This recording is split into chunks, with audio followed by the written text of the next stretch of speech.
Sayyidah Fatimah sosok pribadi yang mulia, akhlaknya yang menawan, lisannya terjaga dan berkata jujur. Di antara keistimewaan yang tidak dimiliki wanita lain adalah tidak pernah haid dan nifas, karena ia tidak pernah meninggalkan sholat.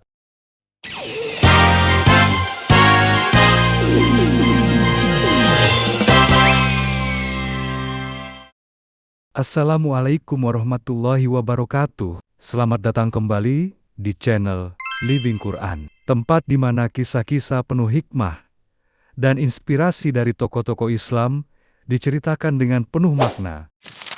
Setiap perjalanan mereka adalah cahaya yang menuntun kita dalam kehidupan, mengajarkan kesabaran, keikhlasan, dan cinta kepada Allah Subhanahu wa Ta'ala. Mari kita telusuri bersama kisah penuh pelajaran ini. Semoga hati kita tercerahkan dan iman kita semakin kuat.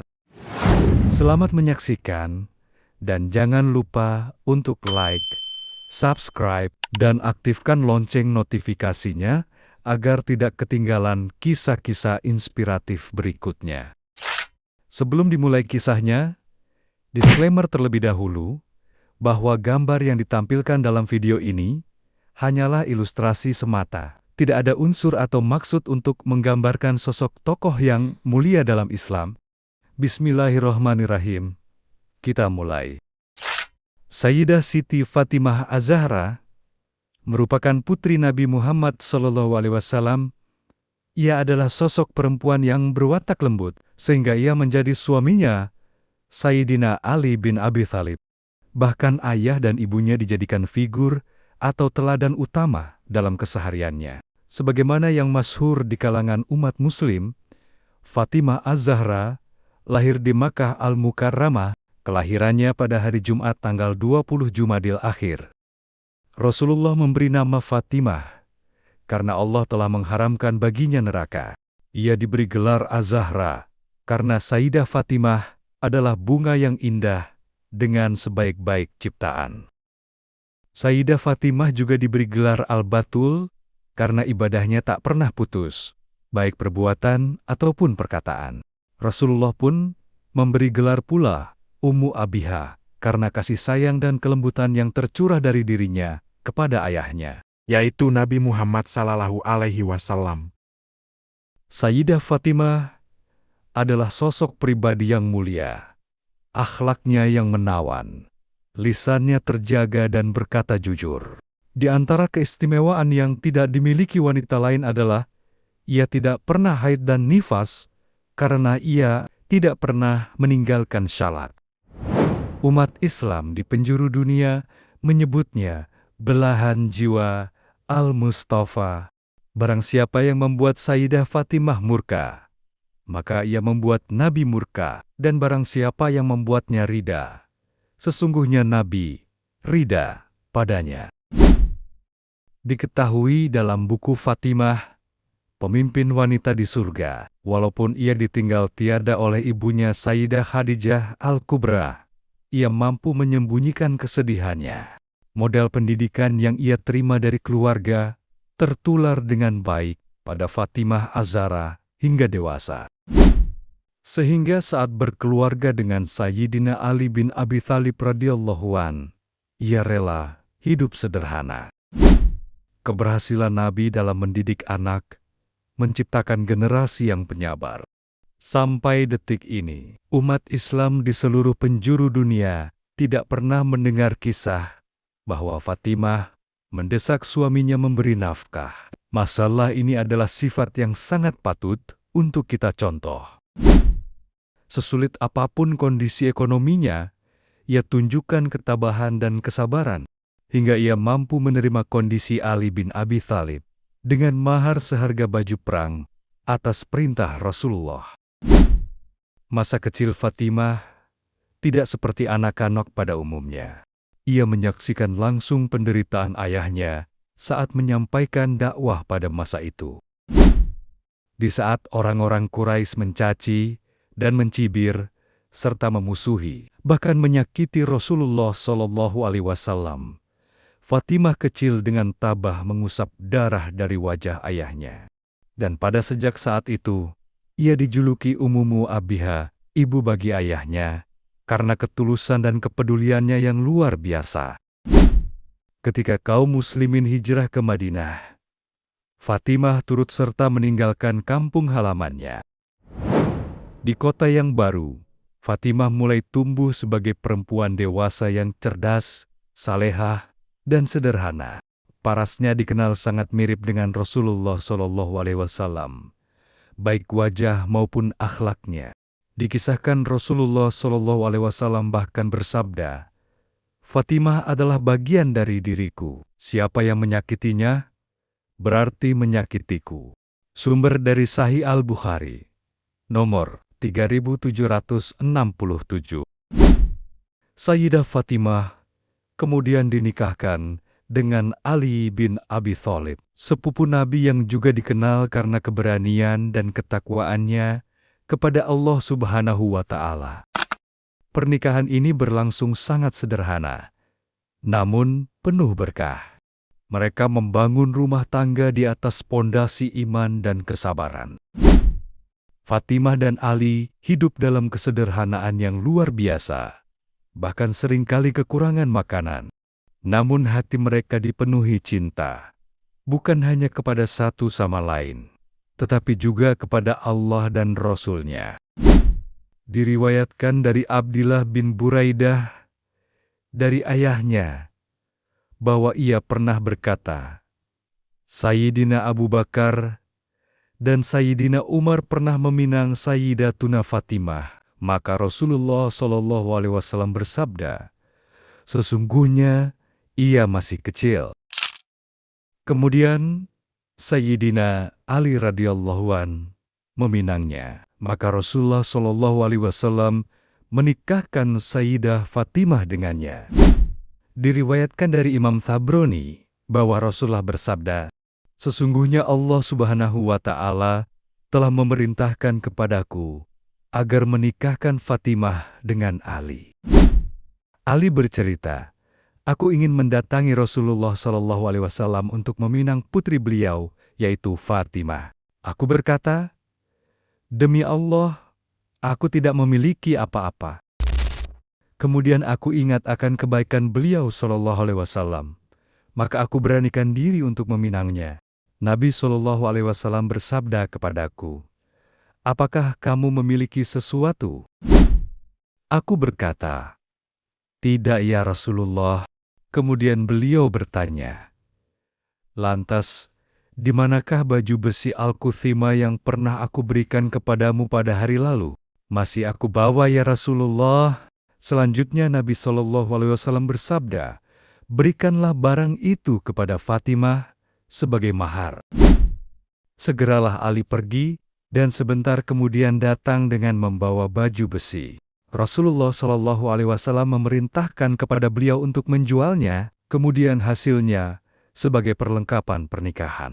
Akhirnya, baju besi tersebut dibeli oleh Utsman bin Affan radhiyallahu an dengan harga 470 dirham.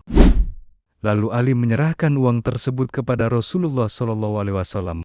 Maka, beliau menyerahkan sebagian uang tersebut kepada Bilal untuk dibelikan parfum dan wewangian. Sedangkan sisanya diserahkan kepada Ummu Salamah radhiyallahu an. Selanjutnya, Nabi SAW mengundang para sahabat dan mempersaksikan kepada mereka bahwa beliau telah menikahkan putrinya, Fatimah dan Ali bin Abi Thalib, dengan mahar 400 mitskal perak menurut sunnah yang lurus dan berdasarkan faridah yang wajib. Lalu kemudian beliau mengakhiri khutbah nikahnya dengan memohonkan barakah kepada Allah bagi kedua mempelai serta mendoakan mereka agar menjadi keluarga yang solih. Setelah itu beliau menyambut para tamu yakni para sahabat yang mulia yang tersedia di hadapan mereka dengan buah kurma. Singkat cerita, dari pernikahan yang penuh keberkahan ini, lahirlah dua cucu kesayangan Rasulullah SAW, yaitu Hasan dan Husain. Kemudian Sayyidah Fatimah membesarkan mereka dengan penuh kasih sayang serta didikan Islam yang membuat keimanan kokoh. Ia tidak hanya menjadi istri yang setia dan ibu yang penyayang, tapi juga seorang mujahidah yang mendampingi perjuangan suaminya di jalan Allah. Ia adalah simbol perempuan tangguh dan pemimpin rumah tangga yang ideal. Lalu kemudian, kesedihan mendalam menyelimuti hati Fatimah ketika ayah tercintanya wafat. Dalam sebuah riwayat, Rasulullah SAW berbisik kepada Fatimah bahwa beliau akan segera wafat, lalu Fatimah menangis. Tapi kemudian beliau menyampaikan kabar bahwa Fatimah akan menjadi orang pertama dari keluarganya yang menyusul. Dan saat itu, Fatimah tersenyum. Lalu beberapa bulan kemudian, Fatimah benar-benar menyusul ayahnya dalam usia sekitar 28 tahun. Di akhir Fatimah wafat dengan tenang, namun mewariskan keteladanan yang sangat luar biasa bagi generasi setelahnya. Menurut buku Taman-Taman Cinta Sang Nabi, kisah-kisah kekasih hati Nabi Muhammad SAW yang penuh hikmah dan kesejukan. Abdurrahman Umairah. Sebelum wafatnya, Fatimah radhiyallahu an menderita sakit keras. Sakit yang dideritanya semakin parah, sehingga ia mengadu kepada Asma binti Amis, selaku pelayannya, tentang sakit yang menjangkiti tubuhnya. Fatimah radhiyallahu an pun berkata, "Dapatkah engkau menutupiku dengan sesuatu?" Fatimah radhiyallahu an pun juga menambahkan, "Aku melihat orang-orang Habsyi itu selalu membuat tempat tidur bagi para wanita dan menutupinya dengan keranda." Kemudian Asma menyuruh seseorang untuk membuatkan keranda tersebut. Ketika Asma menoleh, Fatimah radhiyallahu an berkata, "Wahai pelayanku, siapkanlah air untuk mandi." Setelah itu Asma benar-benar menyiapkan air untuk mandi Fatimah radhiyallahu an. Ia lalu berkata kepada Asma, "Ambilkanlah pakaian baruku." Setelah pakaian itu diberikan kepadanya, Fatimah radhiyallahu an kembali berkata, "Wahai pelayanku, aku akan dipanggil saat ini, dan aku sudah mandi, maka jangan sampai ada seorang pun yang membuka bahuku." Setelah itu, Fatimah radhiyallahu an pun dipanggil oleh Allah Subhanahu wa Ta'ala. Wafatnya bertepatan pada malam Selasa, bulan Ramadan, tahun 11 Hijriah. Umat Islam berbondong ke Masjid Nabawi untuk menyalatkan Fatimah radhiyallahu an yang dipimpin oleh suaminya, Ali radhiyallahu an. Salat jenazah gelombang kedua dipimpin pamannya Abbas bin Abdul Muthalib radhiyallahu. Jenazah Fatimah lalu dibawa ke makam Baqi, dimakamkan bersebelahan dengan saudaranya Zainab radhiyallahu an, Ruqayyah radhiyallahu an, dan Ummu Kulsum radhiyallahu an. Fatimah Az-Zahra bukan hanya seorang putri Nabi, tapi simbol kemuliaan, kesabaran, dan keteguhan seorang wanita muslimah. Dalam dirinya terkumpul cahaya kenabian dan kekuatan seorang mujahidah. Ia adalah teladan bagi para perempuan sepanjang zaman dalam akhlak, ibadah, cinta kepada keluarga, dan kesetiaan kepada agama. Semoga kita semua bisa meneladani akhlak dari Sayyidah Fatimah, bunga dari surga yang harum semerbak hingga hari kiamat. Subhanallah, begitu indah dan mengharukan kisah hidup Fatimah Az-Zahra, putri tercinta Rasulullah Sallallahu Alaihi Wasallam. Dari ketabahan, kesabaran, hingga cintanya kepada Allah dan Rasul-Nya, semuanya menjadi teladan abadi bagi kita semua. Semoga kisah ini menginspirasi kita untuk menjadi pribadi yang lebih baik, lebih sabar, dan lebih dekat dengan Allah Subhanahu wa Ta'ala. Terima kasih telah menyaksikan kisah hari ini. Jangan lupa untuk like, share, dan subscribe, agar kita terus bisa berbagi kisah-kisah inspiratif lainnya. Mohon maaf apabila ada salah kata atau ada kisah yang tidak disebutkan dalam video ini. Kesalahan datangnya dari saya, dan kebenaran datangnya dari Allah Subhanahu wa Ta'ala. Wallahu alam bisyawab. Jangan lewatkan kisah menarik lainnya. Sampai jumpa di episode berikutnya. Wassalamualaikum warahmatullahi wabarakatuh.